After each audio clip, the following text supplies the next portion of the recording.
Hola, ¿qué tal? Yo soy Fernanda Sandoval Pérez y este es mi video sobre histología del sistema nervioso. Primero vamos a comenzar a hablar de la corteza cerebral. Sabemos que la corteza cerebral es el nivel más superior del sistema nervioso central y en este funciona la relación con los centros más inferiores. Recibe enormes cantidades de información y responde de una manera muy precisa. Y recubre por completo cada hemisferio cerebral y está formado por sustancia gris. El grosor de la corteza varía entre 1.5 a 4.5 milímetros y es más gruesa sobre la cresta de la circunvolución y es más fina en la zona profunda de un surco. Está formado por una mezcla de células nerviosas, de neuroglía y vasos sanguíneos y encontramos los siguientes tipos de células nerviosas como las células piramidales, células estrelladas, células fusiformes, las células horizontales de Cajal, que son pequeñas células fusiformes, las células de Martinotti, entre otros. Muy bien, en la corteza cerebral tenemos 6 capas. Vamos a hablar primero de la molecular o plexiforme, que sería esta que está por acá. Y esta es la capa más superficial y está principalmente formada por una red densa de fibras nerviosas orientadas tangencialmente. Y también está formado por dendritas apicales de células piramidales y fusiformes. Ahora vamos a hablar sobre la capa granular externa, que sería esta de aquí. Y contiene un gran número de pequeñas células piramidales y células estrelladas. Muy bien, ahora vamos con la capa piramidal externa, que sería esta de aquí. Y en esta es una capa formada por células piramidales. Luego tenemos la capa granular interna, que sería esta de aquí. Y esta está formada por células estrelladas dispuestas de manera compacta. Luego tenemos nuestra quinta capa, que sería la piramidal interna o también conocida como capa ganglionar, que sería esta de aquí. Y esta capa contiene células piramidales muy grandes, que también se le llaman células de Betz.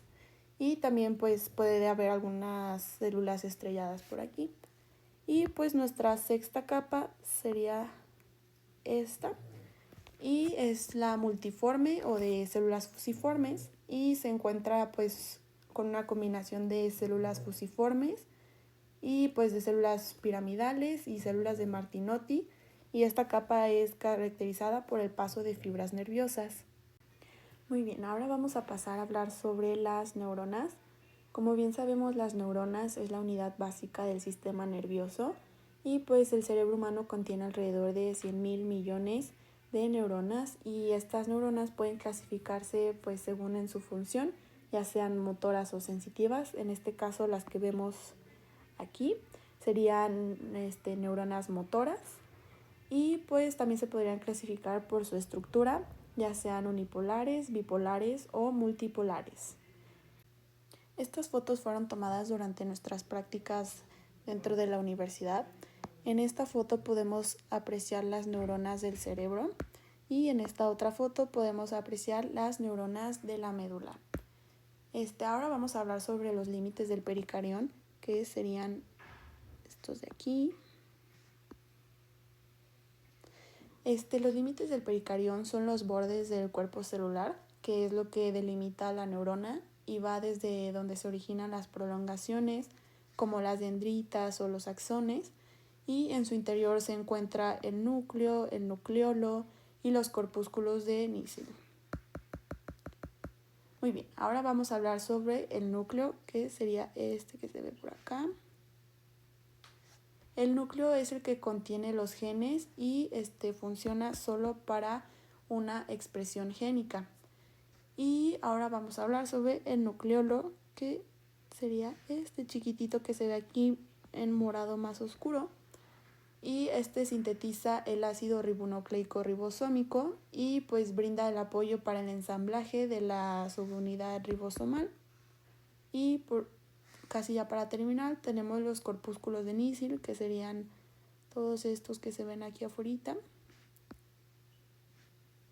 y los corpúsculos de Nisil están formados por moléculas distribuidas a través de todo el citoplasma del cuerpo celular y están compuestos por retículo endoplásmico rugoso. Y luego tenemos las prolongaciones citoplasmáticas, que sería todas estas prolongaciones que vemos, y estas se pueden dividir en dendritas y en axones. Las dendritas son las prolongaciones cortas del cuerpo celular. Las ramas más finas tienen un gran número de pequeñas proyecciones llamadas espinas dendríticas, y tenemos los axones, que es la prolongación más larga del cuerpo de las células, y los extremos distales de las ramas terminales de los axones, que se encuentran agrandados.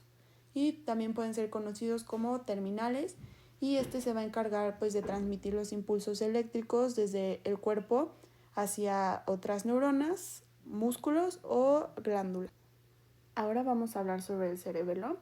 El cerebelo es una porción del encéfalo que está ubicado entre el cerebro y el tronco encefálico. Bueno, sabemos que tiene una porción externa, que sería esto de acá, que sería la materia gris, o una porción interna, que sería todo esto, o la materia blanca. Sabemos que el cerebelo es un tejido como con folias, que es un tejido que parece hojas, y tiene distintas funciones, como controlar el equilibrio para caminar o para estar de pie. También sabemos que tiene una organización trilaminar uniforme. Tenemos la capa externa o molecular, que sería esta de acá, una capa intermedia o de células de Purkinje, o una capa interna o granular, que sería la de acá. Muy bien, la capa molecular, como es la capa más externa, esto. Luego tenemos la capa granulosa, que sería la capa más interna, y en esta capa encontramos las células glandulares redondas, y tenemos la capa de las células de Purkinje, o también llamado neuronas de Purkinje, y es la capa intermedia, y en esta encontramos las células que miden de 50 a 80 micras, y hay aproximadamente entre 15 y 30 millones de estas en el cerebelo, y hay una abundante sustancia de Nisil. Este igual sería tejido de cerebelo, nada más que esta foto fue sacada en el laboratorio de la universidad. Y aquí, como ya expliqué anteriormente, podemos ver la capa interna o granulosa, la capa intermedia o de células de Purkinje, que si hacemos zoom podemos apreciar con mayor claridad las neuronas de Purkinje, que serían estas de aquí, y la capa externa o molecular, que sería la de acá. Ahora vamos a hablar sobre la médula espinal. Como bien sabemos, la médula espinal es el lugar donde se conecta y se transmiten las señales del encéfalo hacia el cuerpo y viceversa. Es una estructura la cual tiene nervios a su alrededor y o entre la estructura de las vértebras, y posee materia gris y materia blanca. Primero vamos a comenzar a hablar sobre el canal central, que sería este de aquí en medio.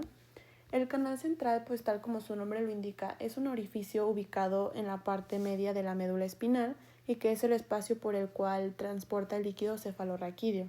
Histológicamente hablando, este canal se compone de un epitelio de células ependimales, productoras de líquido cefalorraquídeo de tipo cuboide o columnar simple. Ahora vamos a pasar a las neuronas. En la médula espinal se pueden observar neuronas motoras, que están en la parte de la asta anterior, o sea, aquí abajito. Y también se pueden observar en las astas posteriores las neuronas sensitivas. Fíjense, estas de aquí.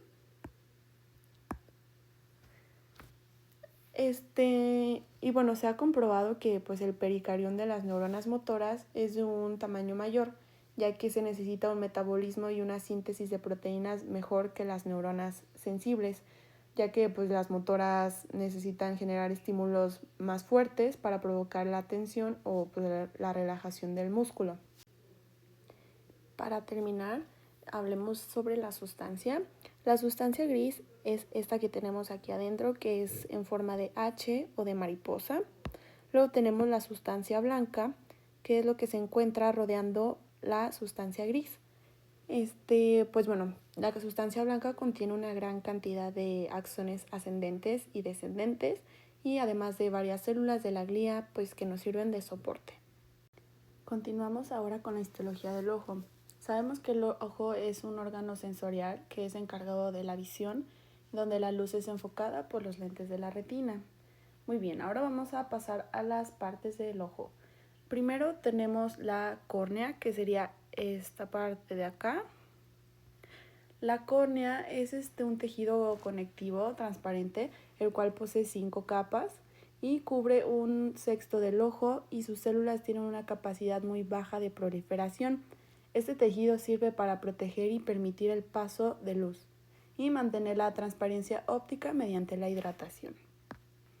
Ahora vamos con el iris. El iris es esta parte de acá. Y bueno, el iris es el que controla la cantidad de luz que entra al ojo mediante el esfínter pupilar y el músculo dilatador de la pupila. A continuación tenemos la cámara anterior, que se encuentra en este espacio entre el iris y entre la córnea. Y su función es contener humor acuoso y nutre a la córnea y al cristalino. También ayudan a mantener la presión intraocular. Continuamos con la cámara posterior, que es esta parte, y es el espacio posterior al iris y anterior al cristalino y a la retina. Ahora tenemos el humor vítreo, que es toda esta zona blanca y es el espacio posterior a los lentes y posterior a la retina. Es el encargado de mantener la forma del globo ocular. Y bueno, ya como extra tenemos al cristalino, que vendría siendo esta parte, y el cristalino se encarga de enfocar los rayos de luz hacia la retina y pues más específicamente hacia la fóvea. Ahora seguimos con la histología de la retina. Sabemos que la retina es el tejido encargado de convertir la luz en señales eléctricas para posteriormente ser transmitidas hacia el nervio óptico. Tenemos las células de soporte, que son los oligodendrocitos, y las células de Müller. Ambas células se encuentran de forma organizada y dan origen a las siguientes capas.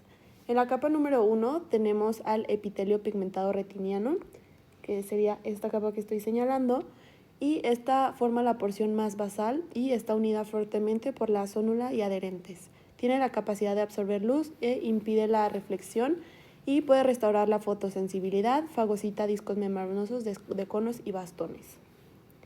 Ahora seguimos con la segunda capa, que es la capa de conos y bastones, que sería esta de aquí. Esta capa es la más susceptible al desprendimiento de la retina y hay aproximadamente 120 millones de bastones y 7 millones de conos. Y bueno, sabemos que los bastones son más sensibles a la luz y son especialistas en baja luz, y los conos son especialistas en mucha luz. Ahora seguimos con la tercera capa. Esta tercera capa es la capa de la membrana limitante externa, que es muy delgada. Es esta de aquí. Y esta capa mantiene la estabilidad de la retina externa. Ahora seguimos con esta capa, que sería la capa de la membrana nuclear externa, que tenemos cuerpos de neuronas y su función es el procesamiento de información visual. Ahora seguimos con la capa plexiforme externa, que tenemos prolongaciones de neuronas y está formada por evaginaciones de las células fotorreceptoras y de neuronas. Y bueno, también tenemos células bipolares. Seguimos con la capa nuclear interna, que es esta de aquí. Y en esta tenemos grupos de cuerpos de neuronas. Luego seguimos con la capa plexiforme interna, que viene siendo esta de acá. Y tenemos prolongaciones neuronales de axones y dendritas, y también tenemos células bipolares, y esta transmite información a células ganglionares. Luego en la octava capa sería esta. Esta es la capa de células ganglionares y en esta tenemos más neuronas y está compuesta por somas de neuronas ganglionares grandes y multipolares, y esta se encarga de generar impulsos nerviosos. Seguimos con la novena capa, que es esta de acá. Es la capa de fibras nerviosas que contiene axones de células ganglionares y conduce impulsos visuales al cerebro. Y por último tenemos esta capa que es muy delgada y es la capa de membrana limitante interna, que aquí es donde paran todas las terminaciones nerviosas y de aquí se deriva el nervio óptico.